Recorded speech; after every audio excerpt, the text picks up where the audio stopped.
Gloire à Dieu. Nous allons lire dans Actes des Apôtres, au premier chapitre. Nous avons passé un temps de prière qui n'est pas encore fini. Nous allons parler de la prière avec une certaine nuance. Nous lisons dans Actes des Apôtres, au premier chapitre. Il est écrit ceci, à partir du premier verset. Actes des Apôtres, premier chapitre, à partir du premier verset. Théophile, j'ai parlé dans mon premier livre de tout ce que Jésus a commencé de faire et d'enseigner dès le commencement jusqu'au jour où il fut enlevé au ciel, après avoir donné ses ordres par le Saint-Esprit aux apôtres qu'il avait choisis. Après qu'il eut souffert, il leur apparut vivant et leur en donnant plusieurs preuves, se montrant à eux pendant 40 jours et parlant des choses qui concernent le royaume de Dieu. Comme il se trouvait avec eux, il leur recommanda de ne pas s'éloigner de Jérusalem, mais d'attendre ce que le Père avait promis, ce que je vous ai annoncé, leur dit-il, car Jean a baptisé d'eau, mais vous, dans peu de jours, vous serez baptisés du Saint-Esprit. Voilà, donc on nous montre comment Jésus parle aux apôtres avant qu'ils s'en aillent. Il leur explique l'avenir et il leur rappelle qu'ils doivent recevoir la puissance du Saint-Esprit pour pouvoir servir le Seigneur. Et il leur parle de la mission qui consiste à sauver l'humanité. Mais cependant, eux, voilà, ils reviennent encore sur un sujet, le suivant, au verset 6. Alors les apôtres réunis lui demandèrent, « Seigneur, est-ce en ce temps que tu rétabliras le royaume d'Israël ?» Il leur répondit, « Ce n'est pas à vous de connaître les temps ou les moments que le Père a fixés de sa propre autorité. » Voilà, il leur dit, concernant le dernier jour, n'entrez pas dans des polémiques là-dessus, à chercher à savoir, voilà, c'est pas ça le plus important. Vous savez que ça vient, le dernier jour, mais vous, voilà, il dit, mais vous recevrez une puissance. Le Saint-Esprit survenant sur vous, et vous serez mes témoins à Jérusalem, dans toute la Judée, dans la Samarie et jusqu'aux extrémités de la terre. Il dit, ça, c'est ça qui est important pour vous pour le moment. Que vous soyez mes témoins, que vous répandiez la parole de Dieu, que tout le monde sache qu'il peut être sauvé. Parce que Jésus a donné sa vie à la croix pour tout homme. Il faut que tout le monde sache qu'il y a cette possibilité d'être sauvé. Beaucoup sont perdus parce qu'ils ne savent même pas qu'il y a la possibilité d'être sauvé. Et Jésus dit, c'est ça le plus important. Vous recevez une puissance pour vous permettre d'annoncer à tout homme le salut gratuit que j'offre. Voilà. Parce que les humains souffrent de toute forme d'esclavage. L'esclavage du péché étant l'esclavage principal. Verset 9. Après avoir dit cela, il fut élevé pendant qu'ils le regardaient et une nuée le déroba à leurs yeux. Et comme ils avaient les regards fixés vers le ciel pendant qu'ils s'en allaient, voici deux hommes vêtus de blanc leur apparurent et dirent, « Hommes galiléens, pourquoi vous arrêtez-vous à regarder au ciel? Ce Jésus qui a été enlevé au ciel du milieu de vous, viendra de la même manière que vous l'avez vu allant au ciel. » Alors ils retournèrent à Jérusalem, de la montagne appelée des Oliviers, qui est près de Jérusalem, à la distance d'un chemin de sabbat. Quand ils furent arrivés, ils montèrent dans la chambre haute où ils se tenaient d'ordinaire. C'étaient Pierre, Jean, Jacques, André, Philippe, Thomas, Barthélemy, Matthieu, Jacques, fils d'Alphée, Simon le Zélote et Jude, fils de Jacques. Tous, d'un commun accord, persévéraient dans la prière et dans l'oraison avec les femmes et Marie, mère de Jésus, et avec les frères de Jésus. Voilà. le mot est cité, la prière. Ils ont commencé à prier à partir de ce moment-là. Je rappelle encore, Jésus leur parle des affaires du royaume. Il leur parle de la mission. Et ils disent, mais oui, mais quand est-ce que tu viendras en roi? Mais aujourd'hui, ce n'est pas le sujet le plus important. Le sujet le plus important, c'est que vous soyez loin, vous receviez la puissance du Saint-Esprit pour aller dire à tous les hommes que le salut est possible, l'œuvre de la croix a été accomplie. Et, du coup, quand il a tapé le marteau sur le clou sur cette affaire-là, d'aller être les témoins, ces témoins dans le monde entier, il part. Et quand il part, il leur a dit d'attendre. Il commence maintenant la prière, à prier.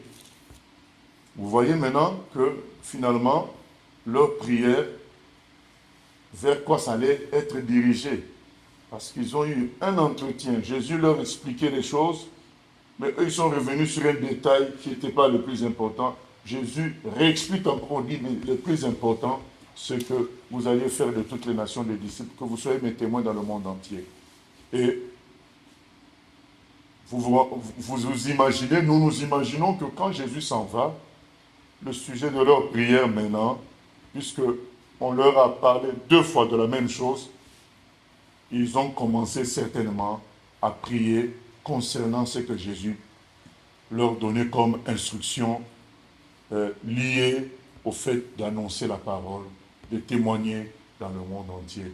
Je pense que pendant nous savons que ça a duré 10 jours, pendant ces 10 jours, je pense qu'ils ont commencé à se préparer à la mission. Ils ont commencé à prier pour ça, à prier pour la puissance du Saint-Esprit pour faire le travail de Dieu. Ils ne savaient pas quelle puissance allait venir, de quelle manière ça allait venir, mais ils savaient qu'ils en avaient besoin pour remplir leur devoir. Et c'est ça mon exhortation de ce soir, c'est que lorsque nous nous réunissons pour prier, rappelons-nous l'objectif, rappelons-nous l'objectif du Seigneur. Souvenons-nous de l'objectif du Seigneur qui est que nous soyons ses témoins dans le monde entier. C'est ça qui lui tenait à cœur avant qu'il parte. Il en parle dans Luc 24 aussi, il en parle dans Marc 16, il en parle dans Matthieu 28. Et il insiste encore dans Actes des Apôtres chapitre 1er, juste avant qu'il s'en aille, il redit la même chose. Vous voyez que nous les humains, nous pouvons être distraits par des choses qui ne sont pas forcément à l'ordre du jour pour le Seigneur. Comme nous on l'imagine, eux leur problème c'était que Jésus revienne en roi, qu'il soit à ses côtés. Mais ça viendra. Mais pour le moment, soyez remplis du Saint-Esprit pour dire à tout homme, il y a des gens qui se perdent, ils ne sont pas au courant que le salut est possible. Ils ne sont pas au courant. Il faut des témoins. Mais pour cela, il faut la puissance du Saint-Esprit. Et donc, pendant ces 10 jours, ces gens-là, on nous dit qu'ils persévéraient dans la prière. Ils ont commencé à prier pour que cette puissance vienne, pour que ce travail-là de témoignage qui tenait, qui était très important pour le Seigneur, que ça commence à se faire. Vous voyez, le sujet principal de nos prières, c'est celui-là. C'est sauver l'humanité. C'est se préparer à être les porteurs de lumière, donc parler à tout le monde, dire qu'il y a la lumière qui est venue. Il est écrit dans Isaïe, le peuple qui marchait dans les ténèbres voit une grande lumière. Cette lumière, c'est Jésus. Ah oui, les gens doivent savoir qu'ils ne sont plus obligés de se soumettre au mal. Ils ne sont plus obligés de courber les chines. Jésus est venu pour libérer les captifs. Ça doit être su. Ça doit être le sujet de nos prières. Dans Luc 12, 32, Jésus dit, petit troupeau, ne craignez point, votre Dieu vous a donné le royaume. Donc là, dans Actes des Apôtres, au début, il leur parle encore du royaume. Donc c'est vous qui devez diriger le monde, mais pas en devenant président de la République ou Premier ministre, mais par vos prières, par votre attitude, par le travail que vous allez faire. C'est vous qui allez être le sel du monde, la lumière du monde, le sel de la terre.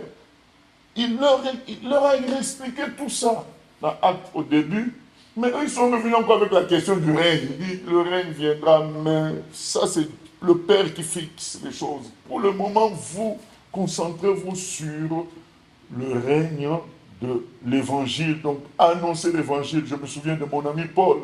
Il dit, je suis emprisonné, je suis lié, mais l'évangile n'est pas lié. Donc, même s'il était emprisonné, lié, il continue à prêcher Jésus. Parce qu'il savait qu'on le lit, c'est peu de choses. Sa vie est entre les mains de Dieu. Donc les gens n'allaient pas tuer l'évangile en le liant Paul. Lui, il marchait par la puissance du Saint-Esprit. Qu'on te lie ou pas, la puissance du Saint-Esprit continue à fonctionner. La puissance du Saint-Esprit continue à fonctionner même sur le lit de mort, un serviteur de Dieu. La puissance est sur lui, continue à agir. Même, on a vu Élisée, il était même mort. Mort, mais on a jeté un cadavre sur lui, le cadavre est ressuscité. Voilà. C'est ça le plus important. Que l'évangile soit connu. Ça doit être le sujet principal. Le sujet principal peut être le fait que nous ayons les moyens pour faire connaître aussi cet évangile. Et Dieu nous dit, il nous a donné le royaume. Donc le sujet principal, ça doit être ça. Mais malheureusement, le sujet principal des chrétiens d'aujourd'hui, c'est le mariage, c'est réussir au boulot, réussir sa carrière, être béni financièrement, avoir une place dans l'église. C'est malheureux, c'est-à-dire que, vous voyez, les apôtres, eux, ils avaient quand même un souci légitime, le retour du Seigneur, c'était pas mauvais en soi. Mais Jésus dit, ce n'est pas le sujet principal du moment. Le sujet principal, c'est qu'on annonce la parole, qu'on soit semblable à lui pour que les gens voient qui il est, voient Dieu et se laissent sauver. C'est ça le sujet principal. Quand on est distrait par rapport à ça, on finit par consacrer la vie d'une église, à avoir la plus belle salle, à avoir une grande salle, à avoir beaucoup d'argent. Et ça devient le sujet principal des prières. C'est dans cette distraction que sont tombés la majorité des chrétiens d'aujourd'hui. Revenons au vrai sujet de prière. Le vrai sujet de prière, c'est sauver l'humanité. Ça doit être le centre de tout. Priez que Dieu suscite des missionnaires. Priez que Dieu touche les jeunes qui se consacrent à Dieu, qui servent Dieu comme Timothée. Voilà. Priez que Dieu suscite des gens qui se disent « Ma vie maintenant c'est pour Dieu, pour que à travers moi Dieu sauve des personnes. » Priez, bien-aimés, que Dieu nous ouvre des portes auprès des dirigeants des pays pour que ces gens-là nous facilitent la tâche. C'est écrit dans 1 Timothée 1, ce que je suis en train de dire, 1 Timothée 2, 1 à 2. Il dit, avant toute chose, nous pouvons lire ça. 1 Timothée 2, 1 à 2. C'est ça notre thème.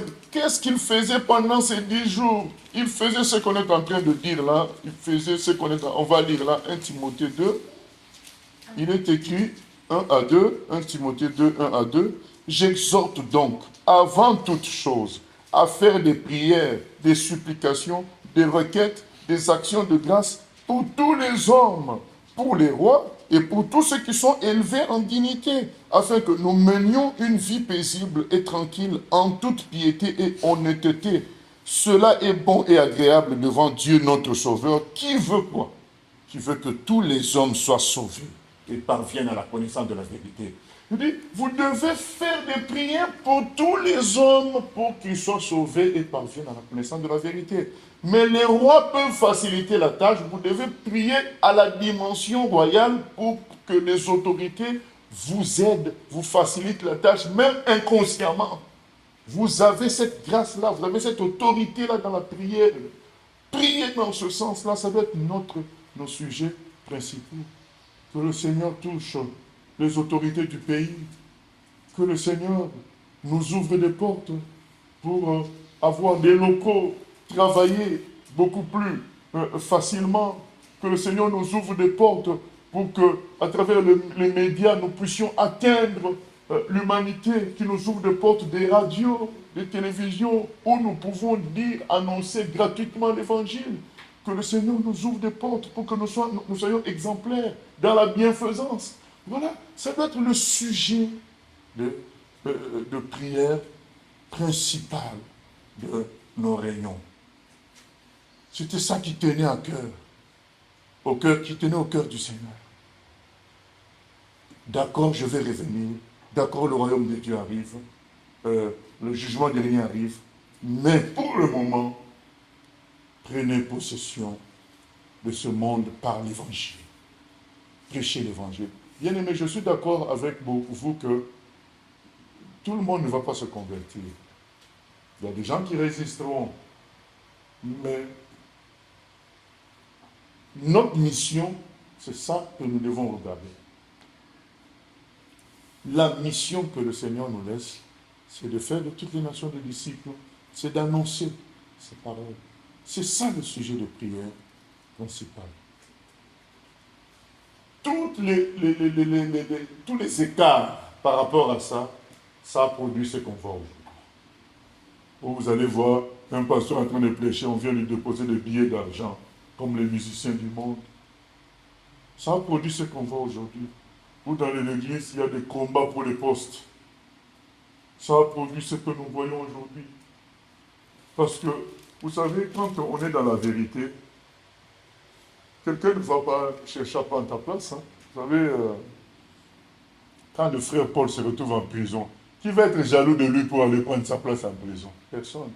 Quand on est dans la vérité, la jalousie baisse entre nous. Parce que l'amour pour Dieu, la vérité, va faire que les gens vont se sacrifier pour Dieu et la jalousie n'arrive pas à ce domaine-là, dans ce domaine-là où quelqu'un est en train d'aller dans une île remplie d'indigènes coupeurs de tête, eh bien, qui va être jaloux de lui pour le remplacer là-bas? Là, la pureté commence à jaillir dans l'église. Le travail est sérieux. Regardez, quand on voit dans les Actes des Apôtres, quand l'onction du Saint-Esprit est descendue, ils étaient dans un amour total. Parce qu'ils savaient que c'était la puissance pour que leur vie maintenant soit consacrée totalement à Dieu. Qui va être jaloux de ça? Les gens vont aimer. Les vrais chrétiens, quand ils sont face à ça, ils sont contents. Ils disent, mais voilà la vie que le Seigneur veut pour nous. Tous les problèmes que nous rencontrons, c'est la négligence du sujet principal.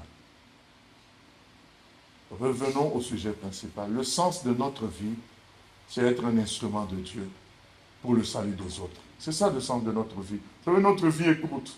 Du coup, elle n'a pas de sens en réalité, parce que c'est court. Quelque chose de court n'a pas de sens. Le sens vient quand on y greffe l'éternité. Eh bien, comment greffer l'éternité dans nos vies? C'est d'abord nous-mêmes être sauvés par Jésus, recevoir la vie éternelle, mais faire des travaux d'éternité. Or, les travaux d'éternité, c'est sauver les humains.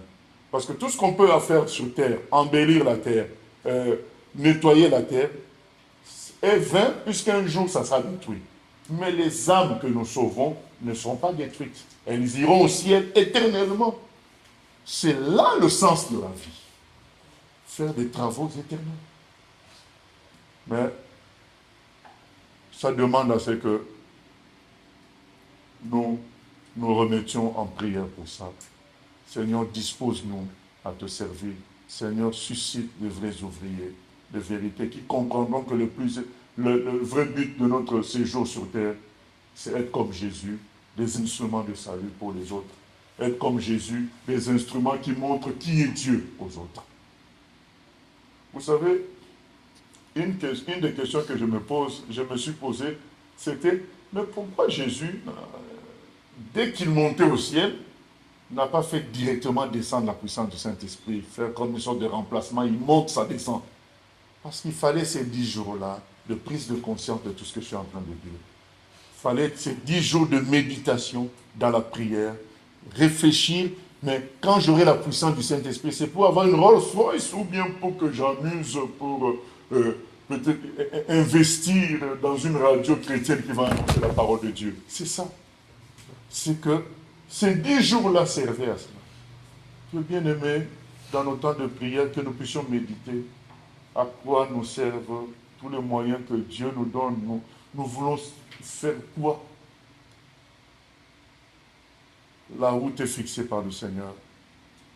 devenir comme lui pour sauver les autres. C'est ça le sens de la vie.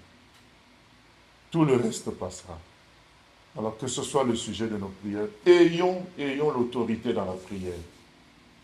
La parole n'a pas été conçue pour une époque. La parole a été conçue pour toute époque. Si à eux, Jésus a dit, je vous donne le royaume, il le dit à nous tous. Vous êtes dans votre petit groupe de prière de 4 personnes, le royaume vous est donné. Priez pour les autorités. Priez pour gagner la ville. Priez pour toucher le pays. Voilà. Même si vous êtes 4, priez pour ça parce que vous priez, c'est le Dieu Tout-Puissant que vous priez qui va agir, ce n'est pas vous. Ayons l'autorité dans la prière. Ne nous limitons pas. Demandons des choses importantes qui vont changer le pays. Ne nous limitons pas à une vision petite due au faible nombre que nous pouvons être. Réveillons-nous, saisissons notre responsabilité qui est que le monde change. Ne regardons pas aux autres. Chacun a sa responsabilité. Assumons la nôtre. Au nom de Jésus. Amen. Père éternel, nous venons prier que tu nous aides à assumer notre responsabilité de prier jusqu'à ce que la puissance du Saint-Esprit se manifeste au milieu de nous pour que nous conquérions notre nation, notre pays, Seigneur. Que nous ayons le courage de faire des prières qui appellent à des manifestations très très grandes de ta gloire et de ta puissance, puisque c'est toi qui agis, ce ne sont pas les actions des hommes, Seigneur. Merci Seigneur encore pour tout, au nom de Jésus. Amen. Amen.